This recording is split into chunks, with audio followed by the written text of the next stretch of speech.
Ici Christine Palacio et je vous présente la première partie de mes 100 jours autour du monde. Nous allons visiter Hong Kong.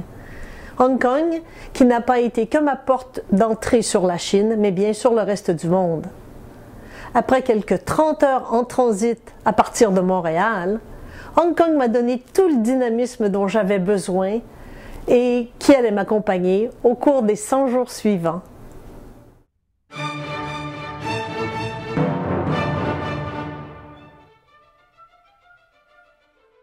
Après une bonne nuit de sommeil, le lendemain matin, c'est avec ravissement que je découvre ce petit édifice aux lignes traditionnelles, un îlot de verdure parmi les gratte-ciels et que je m'en vais visiter immédiatement.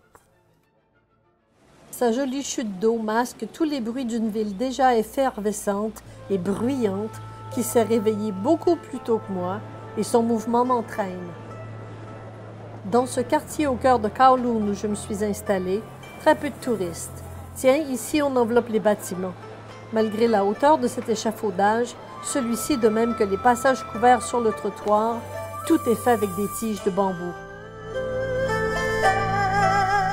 Et puis, dans ma promenade vers le front de mer, je m'enfonce dans l'intensité commerciale d'une rue haute en couleurs où fruits et légumes abondent, où c'est de plus en plus animé. On y trouve des aliments inconnus, des champignons qui ressemblent à des éponges et des éponges qui ont l'air de champignons.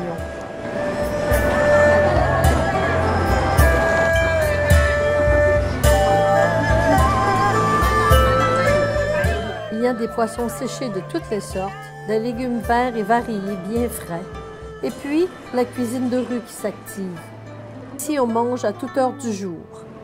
Sous les cordes à linge et les fenêtres garnies de climatiseurs, de riches bijouteries vendent des trésors en or 24 carats et à la porte voisine, on trouve les bijoux pour les gourmands. Les pâtisseries sont très fréquentées et les Chinois friands de sucreries. Enfin, au bout de la rue, le paysage s'ouvre et c'est le front de mer de Kowloon avec ses grands bâtiments tout neufs. En face, on est traditionnel et je découvre le marché aux poissons.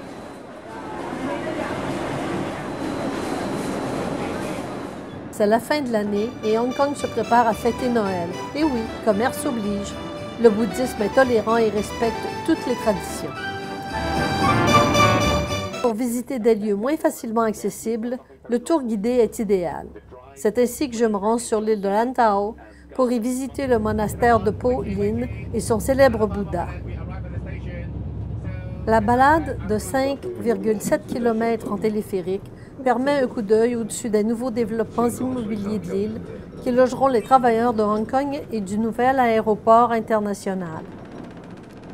Finalement, on voit les sommets du parc national et dans la brume apparaît le Bouddha qui pose exceptionnellement son regard vers le nord en direction d'Hong Kong qu'il protège.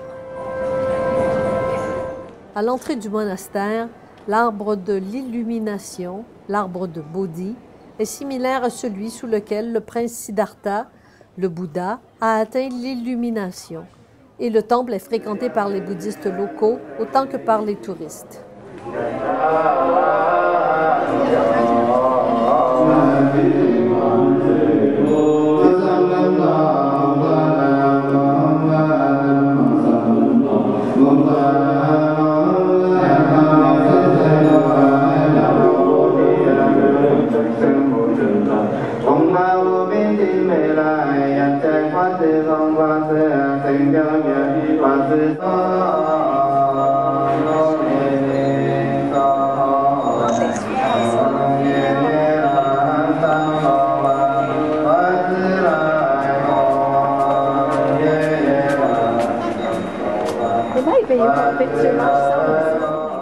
À Hong Kong comme à Beijing ou à Shanghai, on préserve très peu de vieux bâtiments et le neuf remplace vite l'ancien.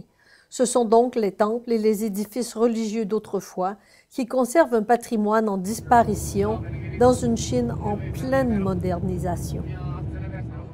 Toujours sur l'île de Lantau, le petit village de pêcheurs nommé Tai O, la Venise orientale, avec ses maisons bricolées montées sur pilotis, un contraste fulgurant avec les édifices modernes qu'on est en train de construire sur l'île.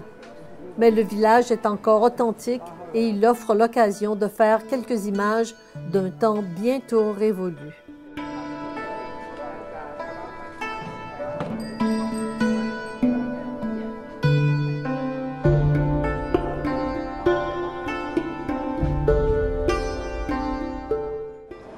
En cette belle fin d'après-midi, le soleil se couche doucement sur une mer de Chine bien calme et, dans un ordre parfait, les bateaux des pêcheurs attendent la nuit pour repartir.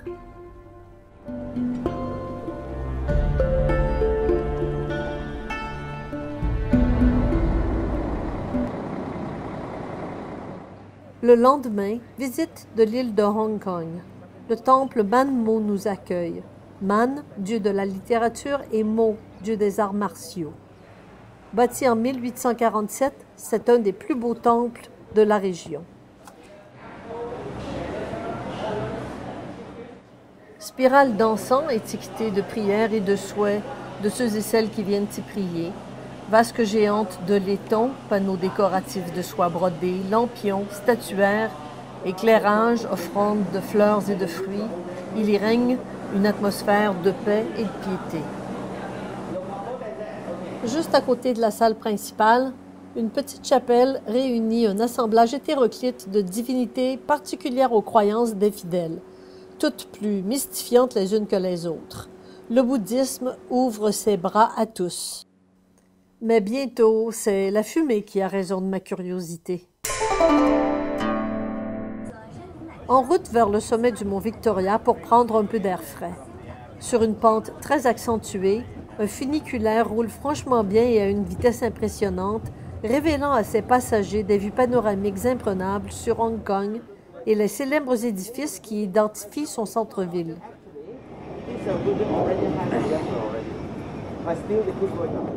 Au sommet, le point le plus haut de l'île est planté d'un côté de nombreuses tours de transmission et de l'autre des résidences les plus chères de la région. Malgré le brouillard, le coup d'œil demeure spectaculaire. Hong Kong, territoire britannique rétrocédé à la Chine en 1997. Quelques 1000 km² pour 7 millions d'habitants, son énergie inspire. Et on redescend vers le port moderne de Hong Kong et le restaurant Jumbo Dim Sum.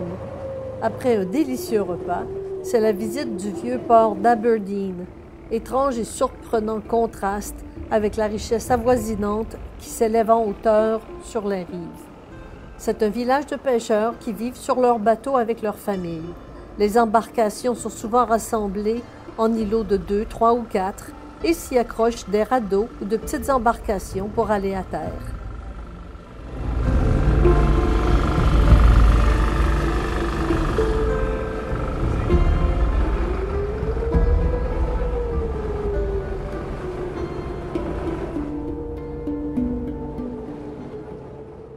À Kowloon, par jour de beau temps, la plus jolie balade à faire est la visite du marché aux oiseaux, juste à côté du marché aux fleurs.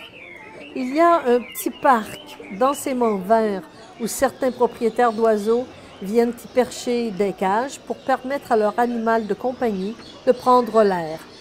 D'autres les promènent et de petites boutiques regorgent de tout ce qui fait le bonheur et le confort des oiseaux, bêtes choyées des Chinois de Hong Kong.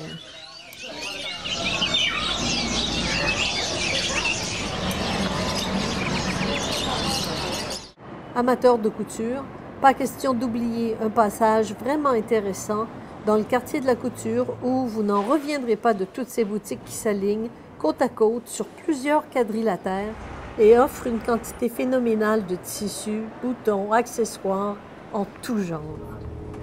Le transport vers le centre-ville ou ailleurs est facile par transport en commun qui est très efficace à Hong Kong.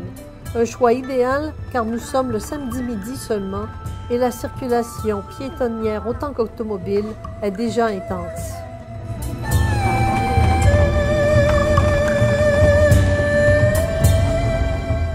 La rue Hollywood se situe au centre-ville de l'île de Hong Kong.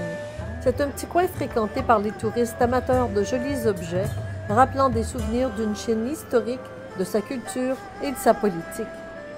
Soudain, une déferle de policiers, crackdown et saisie de marchandises. L'histoire ne dit pas de quoi il s'agissait, mais dans ce quartier, les copies illégales sont chose commune. Et c'est le retour vers l'embarcadère pour découvrir de petites rues si étroites, en pente si raide qu'elles sont transformées en escaliers dont les deux côtés sont tapissés de minuscules commerces et toujours un petit boui-boui de prêt-à-manger. Comme à chaque fois que je rentre de l'île de Hong Kong vers Kowloon, la traversée en bateau est un moment fort apprécié dont je ne me lasse pas. Vous comprendrez facilement pourquoi.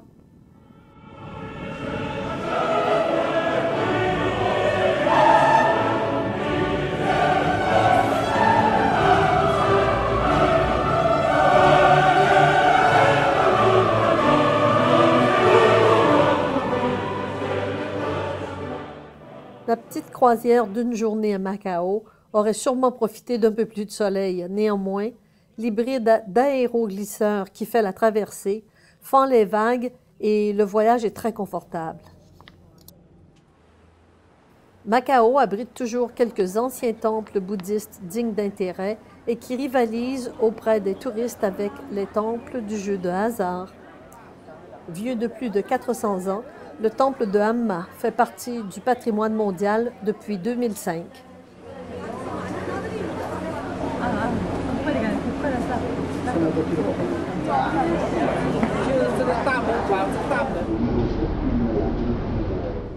De l'Empire portugais sont restés les noms de nombreuses rues toujours écrits en chinois et en portugais, ainsi que la façade de la cathédrale catholique détruite par un incendie en 1815.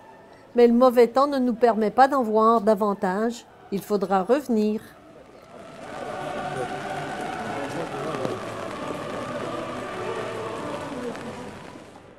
Le lendemain, les nuages menacent toute la journée. Mais le panorama demeure splendide et en cette dernière journée, je fais le vœu de revenir à Hong Kong. Mettez Hong Kong sur votre liste. C'est un endroit à visiter.